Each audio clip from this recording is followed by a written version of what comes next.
लोग स्टार्ट कर रहे हैं इलेक्ट्रिसिटी। तो इलेक्ट्रिसिटी में सबसे पहला चीज़ जो जानना है, सपोज़ मान लो अपने पास एक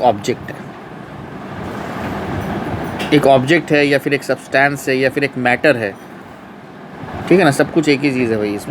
इसमें तुम्हारा मान लो ये जो मैं ऐसा डॉटेड कर रहा हूँ, इसको मैं बोल रहा हूँ कि ये मेरा प्रोटॉन्स है, और जो गोल गोल है वो मेरा वो मेरा इलेक्ट्रॉन्स है, राइट। तो हम लोग को मालूम है कि प्रोटॉन्स जो होता है, यहाँ पर प्रोटॉन्स एक मैटर हो या एक ऑब्जेक्ट या एक सब्सटेंस में, हमारा प्रोटॉन्स भी होता है, इलेक्ट्रॉन्स भी होता है और न्यूट्रॉन भी होता है, राइट। तो न्यूट्रॉन क्योंकि न्यूट्रल होता है, इसको हम लोग छोड़ देते हैं। प्रोटॉन्स का जो चार्ज होता है दैट इज़ पॉजिटिव चार्ज, और इलेक्ट्रॉन्स का जो चार्ज होता है वो होता है नेगेटिव चार्ज। और एक चीज़ हम लोग को बहुत अच्छी तरह से मालूम है कि पॉजिटिव और पॉजिटिव या फिर negative and negative charges repel each other.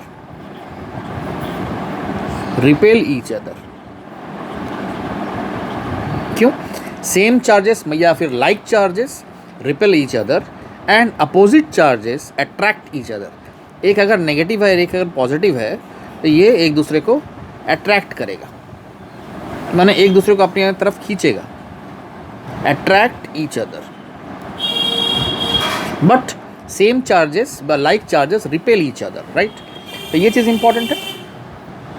तो हमारा एक मैटर जो है वो क्या क्या चीज़ कंसिस्ट करता है? It consist of protons, electrons and neutrons. And protons are positive in nature, electrons is negative in nature and neutrons is neutral, right. तो यहाँ पर एक चीज़ इंपॉर्टेंट और है, जो चीज़ हम लोग देखेंगे वो है, अगर मैं यहाँ पे लिखूँ, ये सब तुम लोग लिखते जाना भाई, जो मैं लिख रहा हूँ इसको लिखते जाना। वन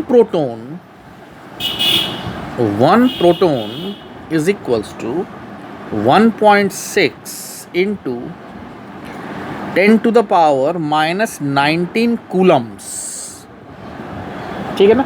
चार्ज का यूनिट जो है, चार्ज जो हम लोग लिख रहे हैं यहाँ, जो हम लोग पढ़ रहे हैं अभी, क्या पढ़ रहे हैं अभी हम लोग? चार्ज पढ़ रहे हैं। और चार्ज का जो यूनिट होता है उसको हम लोग बोलते हैं कूलम्स, राइट। और one electron is equal to -1.6 into 10⁻⁻19 coulombs, ठीक है। और हम लोग को मालूम है proton positive, electron negative and neutrons no charge, right. अब यहाँ पर एक चीज़ देखो, ये दो चीज़ लिख के रखना बहुत इंपॉर्टेंट है। अभी हम लोग नेक्स्ट चीज़ जो पढ़ेंगे उसको हम लोग बोलते हैं कंडक्टर्स एंड इंसुलेटर्स। किसको बोलते हैं? कंडक्टर्स, या ये जो हमारा सब्सटेंस, ये जो मैं स्टार्टिंग में दिखाया तुम लोग के, ये हमारा एक सब्सटेंस है। डॉट जो है वो प्रोटॉन्स है, that is positive in nature, and electrons है, जो गोल गोल है वो इलेक्ट्रॉन्स है। ये पूरा इसमें चारों तरफ इधर से उधर मूव कर रहा है ये इस सब्सटेंस में, राइट। तो एक सब्सटेंस में या फिर एक ऑब्जेक्ट में या फिर एक मैटर में अगर तुम्हारा इलेक्ट्रॉन्स जो है वो फिक्स्ड है, वो मूव नहीं कर रहा है, और प्रोटॉन्स जो पॉजिटिव इन नेचर है वो अगर मूव कर रहा है, तो उस टाइप के सब्सटेंस या उस टाइप के ऑब्जेक्ट को हम लोग बोलेंगे it is a conductor, right. समझ में आया? और ऐसा एक सब्सटेंस जिसमें तुम्हारा प्रोटॉन्स भी मूव नहीं कर रहा है और इलेक्ट्रॉन्स भी मूव नहीं कर रहा है, उस तरह के सब्सटेंस को हम लोग बोलेंगे इंसुलेटर, राइट। तो हम लोग कंडक्टर का अगर डेफिनेशन लिखें तो उसको कैसे लिखेंगे? अभी मैं चीज़ जो बताया समझ में आया कि एक ऑब्जेक्ट में अगर मेरा इलेक्ट्रॉन मूव कर रहा है और प्रोटॉन मूव नहीं कर रहा है, तो इस टाइप के सब्सटेंस को हम लोग बोलेंगे conductor.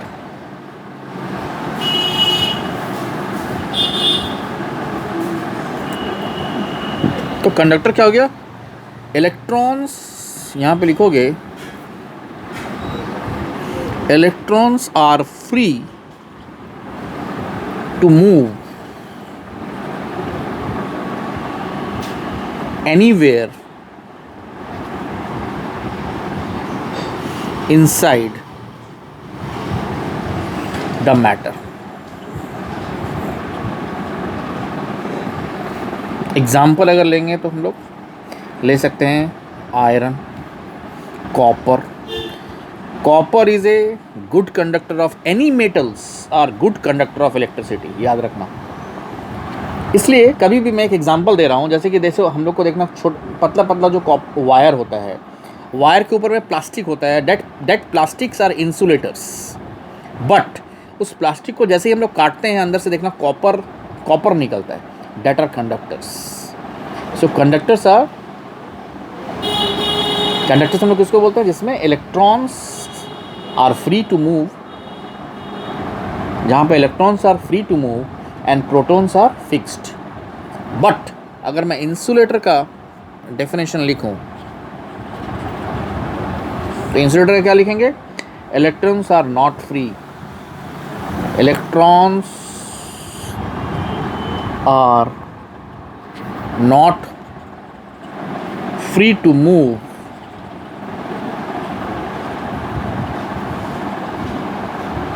anywhere inside the matter.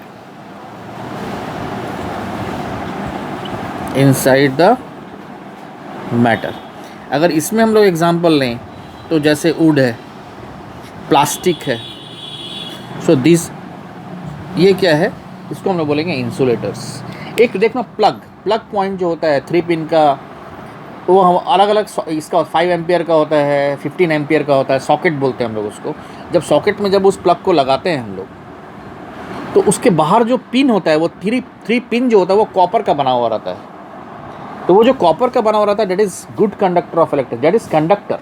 और वो जो प्लास्टिक को हम लोग पकड़ते हैं, जिस पे हम लोग को पकड़ते हैं, कि उसको अगर प्लग को अगर लोग इंसर्ट भी करते हैं तो हम लोग को करंट नहीं मारता है. क्यों? बिकॉज वो लोग होता है, it is insulator, it is bad conductor. Basically insulator है, वो इंसुलेटर है बोल के जब उसको पकड़ते हो तो तुमको करंट नहीं मारता है वो. राइट? ये चीज़ समझ में आया? तो कंडक्टर और इंसुलेटर हम लोग का क्लियर है, प्रॉब्लम नहीं होना चाहिए. और कौन किस में क्या मूव करता है ये चीज़ भी याद रखना कि कंडक्टर में इलेक्ट्रॉन्स मूव करता है और प्रोटॉन फिक्स रहता है, और इंसुलेटर में दोनों ही फिक्स रहता है. राइट? तो ये चीज़ याद रखना बहुत ज़रूरी है. अभी हम लोग नेक्स्ट चीज़ में आते हैं जिसको हम लोग बोलते हैं it is very important, that is electric current.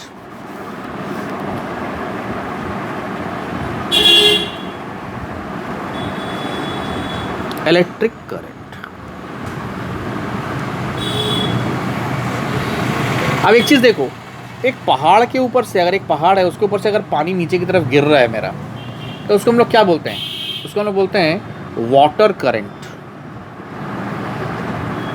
Water current बोलते हैं ना, करंट ऑफ वाटर, है ना? एक पहाड़ से अगर नीचे की तरफ झरना गिर रहा है तो उसको हम लोग क्या बोलते हैं? Water current. Right? Similarly flow of positive और negative charge is called electric current.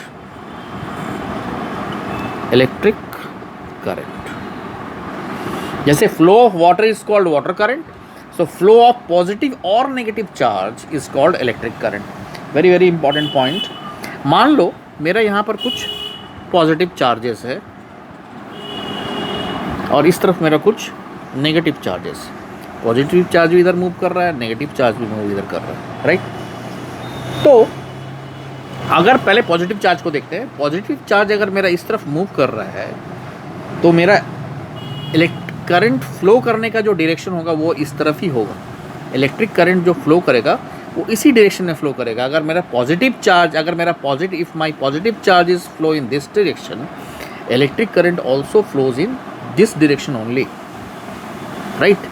But in case of negative charge, if my negative charge is flowing in this direction, electric charge flows in opposite direction of negative charge. Right? ये very very important point.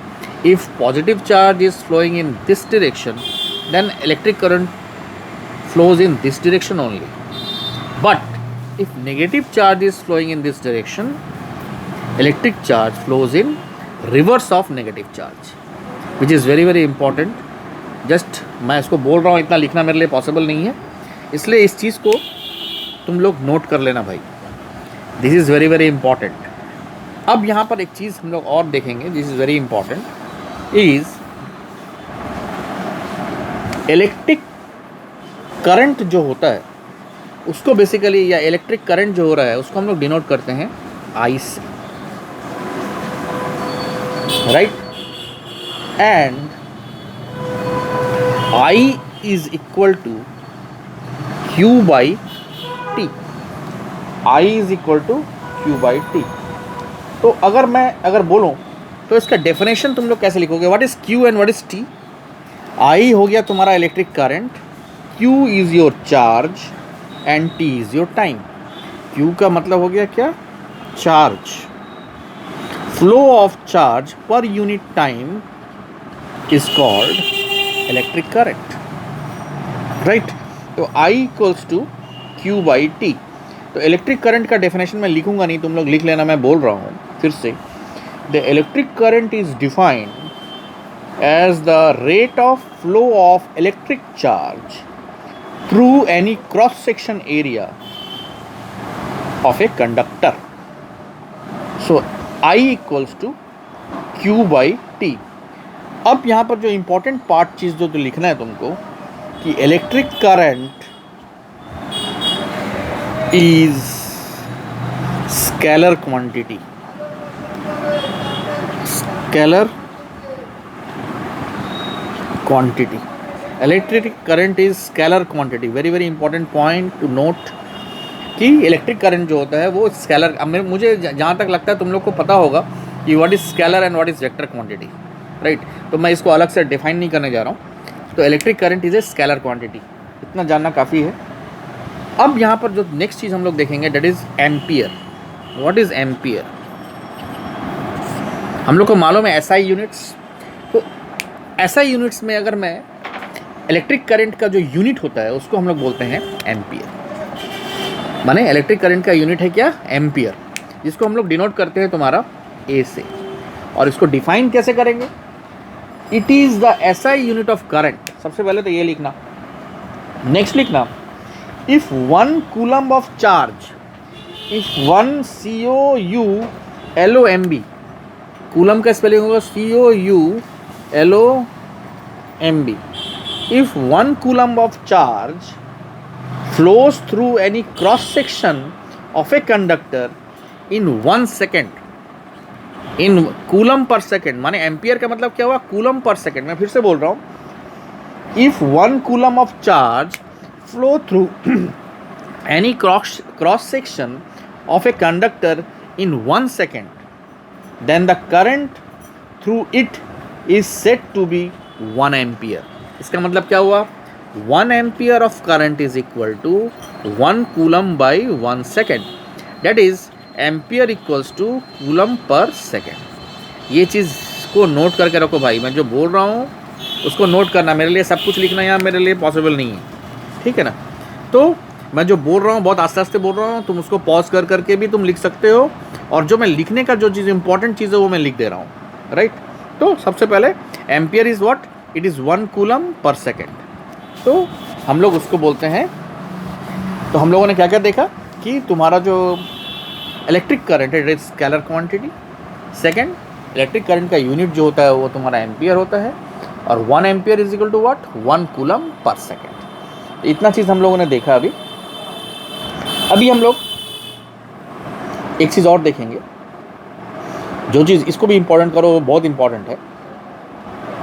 अगर मान लो I equals to तुम्हारा दिया हुआ है 2 m पर ए नहीं, milli ampere. इसको लिख के रखना, MILLI, milli ampere, AM milli ampere. तो milli ampere is not a SI unit. अगर कोई क्वेश्चन में मिली एम्पियर मिल जाएगा तो उसको एम्पियर में अगर कन्वर्ट करना होगा तो उसको लिखोगे 2 × 10⁻³ ampere. So now this is your SI unit. Similarly, if I equals to 2 micro ampere अगर ऐसा लिखा हुआ है, माइक्रो, इसको हम लोग बोलते हैं क्या, माइक्रो, AMPERE, माइक्रो को हम लोग कैसे लिखते हैं, ऐसे करके ऐसे, right. So this is your micro. तो इसको ऐसा यूनिट में अगर कन्वर्ट करना हुआ तो इसको लिखेंगे 2 × 10⁻⁻6 एम्पियर, राइट। तो और हम लोग को मालूम है कि एक्चुअल यूनिट ऑफ करंट, माने एक्चुअल यूनिट ऑफ करंट क्या होता है, कूलम पर सेकेंड। तो ये सब जितना भी है ना, this all are SI units. So remember it. हम लोग जब क्वेश्चन बनाएंगे तो क्वेश्चन में हमारा कोई भी क्वेश्चन बनाओगे तो वो क्वेश्चन तुम्हारा जो होगा वो सब तुम्हारा जो होगा SI यूनिट में होगा। This is very very important, ये मैं बता के रखता हूँ। ऐसा नहीं कि बाद में उसको बना ही नहीं पाओ। तो हमारा जो भी क्वेश्चन रहेगा, जब हम लोग क्वेश्चन सॉल्व करेंगे तो वो हमारा SI यूनिट में होगा, राइट। तो हम लोग एक चीज़ और लिखते हैं यहाँ पे, उसको लिखना है तुमको क्वेश्चन बनाने के लिए, वो चीज़ बहुत इंपॉर्टेंट है हमारा। हम लोगों ने स्टार्टिंग में ही पढ़ा था कि I = Q/T, where Q is your charge and T is your what, time, and Q = N × E/T। तो यहाँ पर Q क्या हो गया, N × E। So what is N and what is E? N का मतलब हो गया, N हो गया, लिख देना ना, N = number of electrons, number of electrons. N हो गया नंबर ऑफ इलेक्ट्रॉन्स और E क्या हो गया, इलेक्ट्रॉन्स।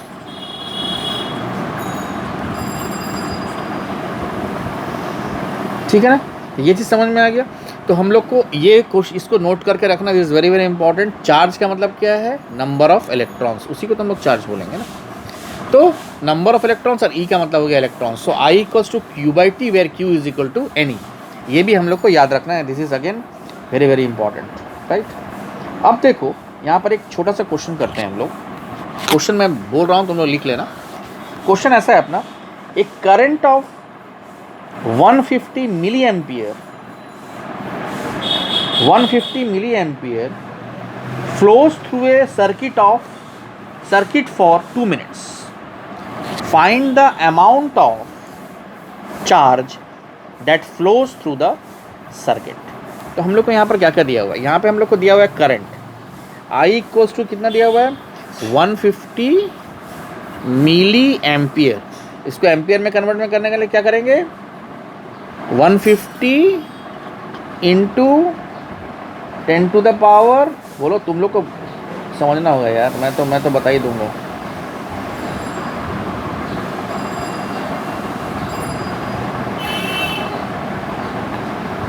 एक मिनट, मेरा फ़ोन आया है, रुक जाओ।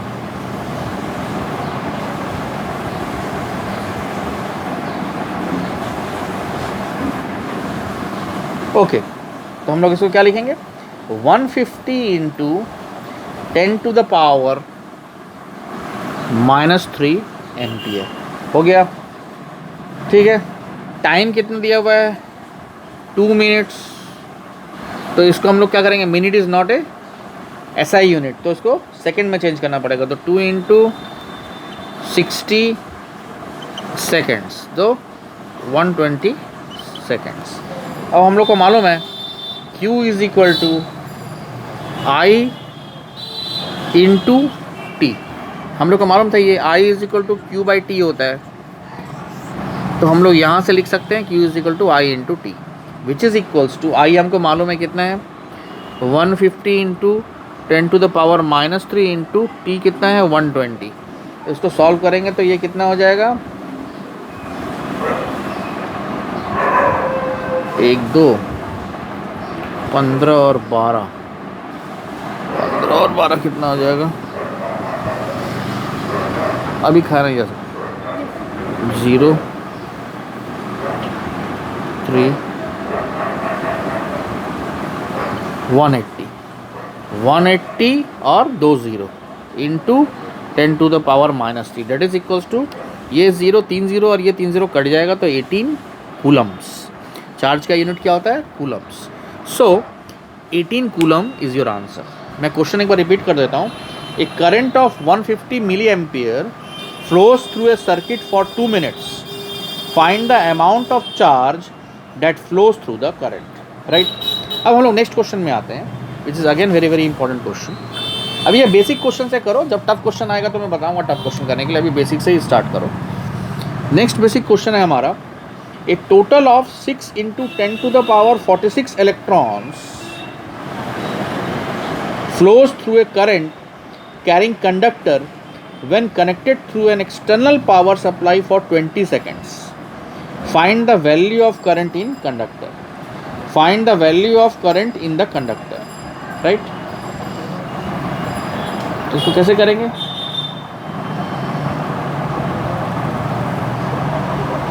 बता रहा हूँ. सबसे पहले यहाँ पर गिवन क्या है हमारा? इलेक्ट्रॉन्स हम लोग को दिया हुआ है. यहाँ पे इलेक्ट्रॉन्स हम लोग को दिया हुआ है. ठीक है, तुम लोग थोड़ा, मैं 1 मिनट के लिए वेट करता हूँ. तुम लोग थोड़ा कोशिश करो उसको बनाने का, उसके बाद मैं बताता हूँ तुमको उसको कैसे सॉल्व करें.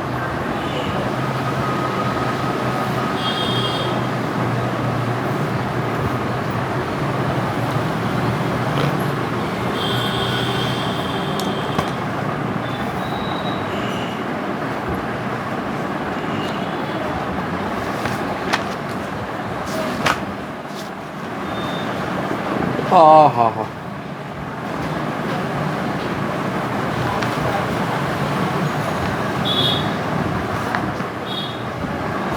ठीक है. तो मेरे को लगता है कि शायद तुम लोगों ने कोशिश कर लिया होगा. अब मैं बताता हूँ कि इसको बनाना कैसे. तो यहाँ पर गिवन क्या क्या है देखो. यहाँ पर गिवन है, जो हम लोग को गिवन है, यहाँ पर गिवन क्या है हमारा? Number of electrons. Number of electrons means number of electrons, sorry N. N हमको कितना दिया हुआ है? n equals to 6 × 10⁻46. टी दिया हुआ है 20 सेकेंड्स. राइट? तो हम लोग को पूछ रहा है आई इक्वल्स टू क्या होगा? Question mark. I equals to what? और हम लोग को एक चीज़ और मालूम है कि Q is equal to N × E होता है. सो आई हमको मालूम है क्या होता है? Q/T and Q is equal to NE/T. अब हमको नंबर ऑफ इलेक्ट्रॉन्स क्या मालूम है? 6 × 10⁻46. E का हमको मालूम है क्या होता है? 1.6 × 10⁻−19 डिवाइडेड बाई 20. ये 1.6 × 10⁻−19 पहले मैं लिखा चुका हूँ कि 1 इलेक्ट्रॉन का वैल्यू कितना होता है, एक इलेक्ट्रॉन में चार्ज कितना होता है. सो ये हो जा रहा है तुम्हारा 0.48 × 10⁻27 करंट है, इसलिए ये होगा एम्पियर. तो हमारा बेसिकली ये आंसर होगा. राइट? अब हम लोग इसमें जो नेक्स्ट क्वेश्चन देखेंगे वो क्वेश्चन हमारा ऐसा है. क्वेश्चन है,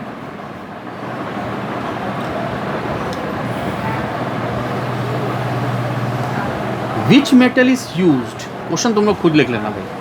which metal is used to make almost all electric wires. Which metal is used, कौन सा मेटल यूज करेंगे हम लोग? जितना भी इलेक्ट्रिक वायर्स बनता है मैक्सिमम वही मेटल यूज होता है. बता सकते हो? Answer is copper. कॉपर एक ऐसा मेटल है जिससे हर एक वायर को हम लोग बनाते हैं. नेक्स्ट है तुम्हारा, नेक्स्ट क्वेश्चन है, what is the SI unit of electric current. मैं बताया था कि SI unit of electric current क्या है भाई? एम्पियर. AMPERE. नेक्स्ट क्वेश्चन है तुम्हारा,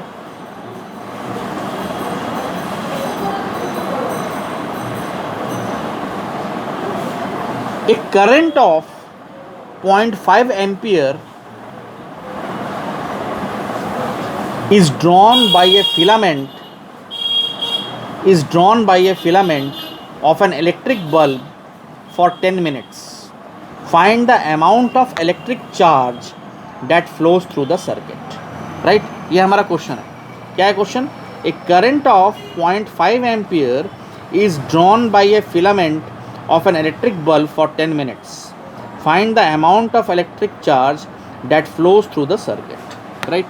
तो I इक्वल्स टू हमको मालूम है Q/T होता है. राइट। और यहाँ पर आई हमारा कितना दिया हुआ है 0.5 एम्पियर और टी कितना दिया हुआ है 10 मिनट्स। अब बच्चे लोग गलती करते हैं यहीं पर, 10 minute is not your SI unit, so you have to convert it into seconds. तो ये कितना हो गया 600 सेकेंड्स, राइट। तो Q इक्वल्स टू क्या होता है I इंटू टी। अब I का वैल्यू कितना है 0.5 और T का वैल्यू कितना है 600, सो ये कितना हो जाएगा 300 कूलम।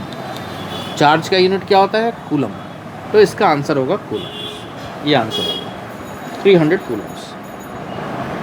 अब next and very important question, मैंने लॉजिकल है क्वेश्चन सब, मैं क्वेश्चंस को लिख के टाइम वेस्ट नहीं करना चाहता, और नहीं तो क्वेश्चन लिख कर मैं वीडियो को 1 घंटे का बना सकता हूँ, कोई प्रॉब्लम नहीं है मेरे लिए, मगर मैं वो नहीं चाहता हूँ। मैं क्वेश्चन बोलता हूँ, तुम लोग लिखो क्वेश्चन, सॉल्व मैं कर दूंगा तुमको, which is important, right. Calculate the number of electrons, calculate the number of electrons constituting 1 coulomb of charge. Calculate the number of electrons, माने you have to calculate electrons, तो calculate the number of electrons constituting 1 coulomb of charge. अब हम लोग को मालूम है Q equals to N into E होता है, right, where N is equal to number of electrons and E is your electrons, charge of 1 electron, अगर हम लोग E को बोल सकते हैं charge of 1 electron, right. So हम लोग को निकालना क्या है N, तो N equals to what Q by E। What is Q, Q हम लोग को क्या बोला है 1 कूलम ऑफ चार्ज, 1 कूलम माने 1 पकड़ेंगे इसको, और इलेक्ट्रॉन्स क्या हो जाएगा 1.6 into 10 to the power -19, so this is equals to 6.25 into 10 to the power 18, इसको अगर ऊपर ले जाएंगे तो 18 हो जाएगा इलेक्ट्रॉन्स। N का मतलब क्या है इलेक्ट्रॉन्स, तो ये हमारा आंसर होगा, राइट। तो इसको बहुत आसान क्वेश्चन है, इसको देख के चलो, but very very important question. अब नेक्स्ट क्वेश्चन आएगा, again this is very important concept. Next question है हमारा कि which device is used to measure electric current, which device is used to measure electric current, तो हमारा answer होगा ammeter, AMMER, ammeter is your answer, right. तो which device is use to measure electric current, ammeter से हम लोग electric current को नाप सकते हैं, रख सही है। तो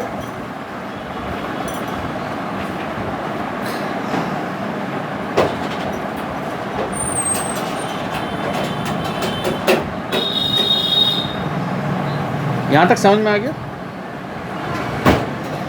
नेक्स्ट अगर क्वेश्चन, ये क्वेश्चन मैं पूछ चुका हूँ पहले, ये भी पूछ चुका हूँ। अब हम लोग नेक्स्ट टॉपिक में जो आएंगे, नेक्स्ट टॉपिक जो हमारा है उसको हम लोग बोलते हैं इलेक्ट्रिक पोटेंशियल, इलेक्ट्रिक पोटेंशियल।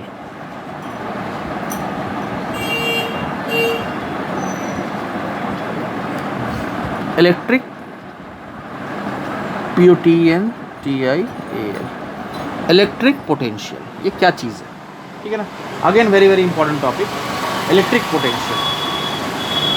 जैसे कि मैं यहाँ पर एक एग्जांपल लेके तुम लोग को बताऊंगा कि मान लो यहाँ पे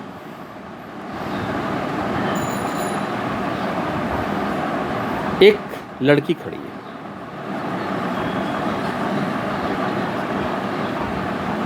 ठीक है, ये मान लो अनुष्का है, यहाँ पर खड़ी है अनुष्का, ये वाला खड़ी है, राइट। अब क्या है, उसके पास एक हारमोनियम है, वो हारमोनियम बजा रही है, राइट।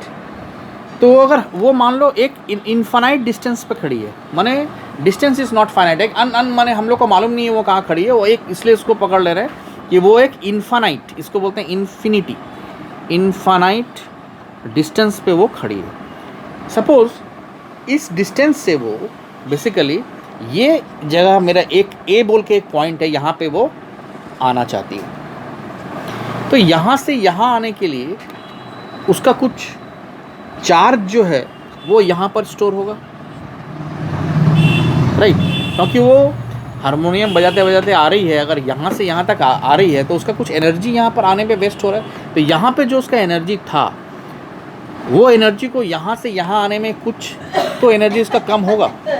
अगर मान लो मैं एक डिस्टेंस में खड़ा हूँ, उस डिस्टेंस में खड़ा होकर अगर मैं मान लो ए से बी जा रहा हूँ, ए से बी गया, फिर मैं बी से ए आया, फिर मैं ए से बी गया, फिर मैं बी से ए आया, तो मेरा एनर्जी लेवल तो आस्ते आस्ते कम हो रहा है, ठीक है ना, क्योंकि मेरा वो एनर्जी नहीं रहेगा जितना मैं फर्स्ट टाइम जब ए से बी गया था, मेरा उस समय जो एनर्जी था, अभी मेरा उतना एनर्जी नहीं है, राइट। तो वो एनर्जी मेरा आस्ते आस्ते कम हो जा रहा है। तो बेसिकली हम लोग इलेक्ट्रिक पोटेंशियल का मतलब उसको अगर डिफाइन करेंगे तो हम लोग उसको ऐसे बोलेंगे, it is defined as the amount of work done when a unit positive charge is moved from infinity to that point. माने इन्फिनिटी से ए तक आने में जो उसका पॉजिटिव चार्ज जो लग रहा है, जो that amount is basically called electric potential. फिर से मैं डेफिनेशन बोल रहा हूँ, it is defined as the amount of work done when a unit positive charge is moved from infinity to that point, right. तो इसका हम लोग ये फार्मूला क्या होगा, V equals to W, capital W by Q। ये Q को capital Q भी लिख सकते हैं। अब इसका पूरा मैं बता रहा हूँ व्हाट इज V। V का मतलब हो गया, यहाँ पे हम लोग इलेक्ट्रिक पोटेंशियल को बेसिकली V से डिनोट करेंगे, इलेक्ट्रिक पोटेंशियल, राइट। W का मतलब हो गया यहाँ पे, ठीक है, वर्क डन, और Q का मतलब हो गया यहाँ पे चार्ज।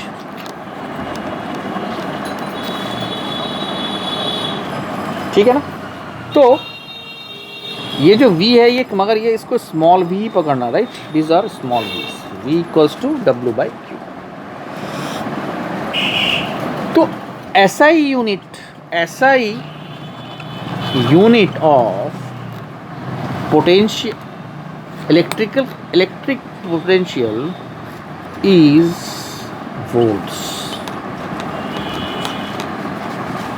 इसे लिख के रखना है, SI unit of electric potential is volt. और हम लोग इसको ये भी देख रहे हैं कि volt is equal to work by Q, and what is the unit of work, unit of work is joule, joule per coulomb. तो joule per coulomb is nothing but volt. Volt का मतलब हम लोग ये भी लिख सकते हैं, जूल पर कूलम। वर्क पहले पढ़े हो तुम लोग कि वर्क का यूनिट क्या होता है भाई, वर्क का यूनिट होता है जूल। तो joule per coulomb is nothing but volt, right. अब यहाँ पर नेक्स्ट चीज जो हम लोग देखेंगे, that is electric potential difference.